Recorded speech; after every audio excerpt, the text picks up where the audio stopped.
बाजार की गिरावट में आपको तो पता ही है बेचने वाले कौन है, फॉरेन इन्वेस्टर्स। लेकिन क्या आपको ये पता है कि एनएससी पर जितनी लिस्टेड कंपनियां हैं उनमें अब तक की जितनी भी विदेशी निवेशकों की हिस्सेदारी है वो काफ़ी कुछ घटी है। जी हाँ, बेच बेच के उन्होंने अपना हिस्सा कर लिया है कम, और घरेलू म्यूचुअल फंड ने बढ़ा दिया है। क्या कुछ हुआ है ये जरा जान लीजिए विस्तार से। बताने के लिए कुशल तैयार है पूरे डेटा लेकर। कुशल, समझाइए क्या क्या हुआ है।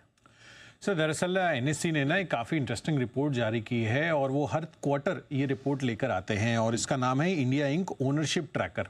इंडिया इंक ओनरशिप ट्रैकर, ठीक है। हाँ, तो जो ओनरशिप है अलग अलग मार्केट पार्टिसिपेंट्स की, वो उन्होंने इस रिपोर्ट में हाईलाइट की है।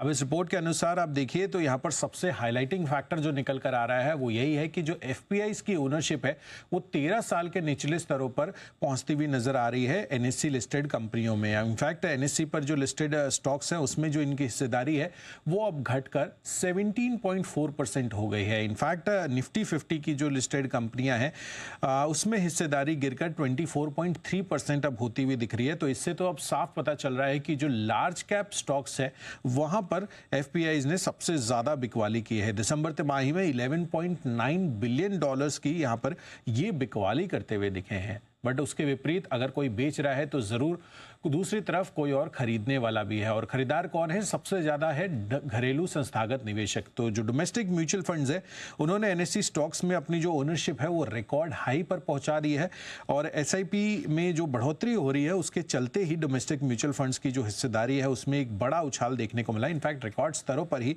यहाँ पर लेवल्स आ चुके हैं। एनएससी जो निफ्टी की 50 कंपनियां हैं उसमें घरेलू निवेशकों संस्थागत निवेशकों का जो हिस्सेदारी है वो बढ़ के 12.2% हो गया है और एनएससी लिस्टेड कंपनियों में ये आंकड़ा करीबन 10% का अब पहुंचता हुआ दिखा है। यही नहीं, जो इंडिविजुअल इन्वेस्टर्स हैं उनकी ओनरशिप, उनका भारतीय बाजारों में इंटरेस्ट और ज़्यादा बढ़ता हुआ दिख रहा है और इनकी ओनरशिप में भी आपको क्लियर कट बड़े रूप में बढ़ोतरी दिखी है और हिस्सेदारी बढ़ के अब 18.2% हो गई है, जो कि 2006 के बाद पहली बार एफपीआई की जो शेयर होल्डिंग्स थी उसको ये पछाड़ते हुए नजर आए हैं। तो इंडिविजुअल ओनरशिप्स का जो परसेंटेज है वो भी एफपीआईज को अब बीट करते हुए दिख रहा है 2006 के बाद और ये अपने आप में काफ़ी बड़ी खबर है। रीज़न बीइंग आप देखिए तो एक तरफ एफपीआई सेल कर रहे हैं लेकिन उनका मुकाबला करने के लिए पूरे जोर शोर से डोमेस्टिक म्यूचुअल फंड्स और जो इंडिविजुअल इन्वेस्टर्स हैं वो सामने निकल कर आए।